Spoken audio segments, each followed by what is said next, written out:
Prince মামুনের নতুন আবেগঘন স্ট্যাটাস। বিচ্ছেদের পর কি বলতে চাইলেন তিনি? সামাজিক যোগাযোগ মাধ্যমে আবারও আলোচনায় এসেছেন জনপ্রিয় টিকটকার প্রিন্স মামুন।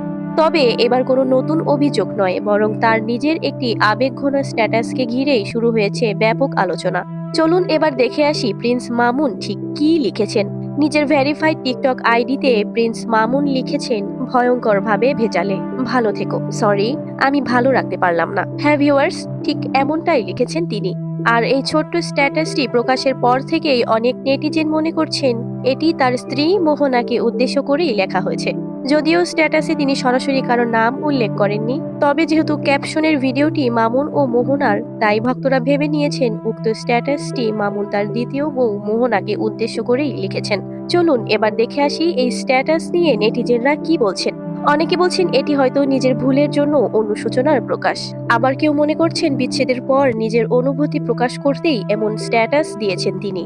তবে এগুলো সামাজিক যোগাযোগ মাধ্যমে মানুষের নিজস্ব ব্যাখ্যা। এ বিষয়ে প্রিন্স মামুন বিস্তারিত কোনো ব্যাখ্যা দেননি।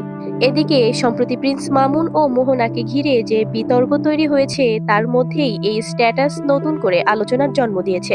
ফলে বিষয়টি নিয়ে সামাজিক মাধ্যমে নানা ধরনের মন্তব্য দেখা যাচ্ছে। সো ভিউয়ার্স, এখন দেখার বিষয় ভবিষ্যতে প্রিন্স মামুন বা মোহনা এ বিষয়ে আরো কোনো বক্তব্য দেন কিনা। আপনার কি মনে হয় প্রিন্স মামুনের এই স্ট্যাটাস কি সত্যিই মোহনাকে উদ্দেশ্য করে লেখা, নাকি এটি শুধুই নিজের মনের অনুভূতি প্রকাশ?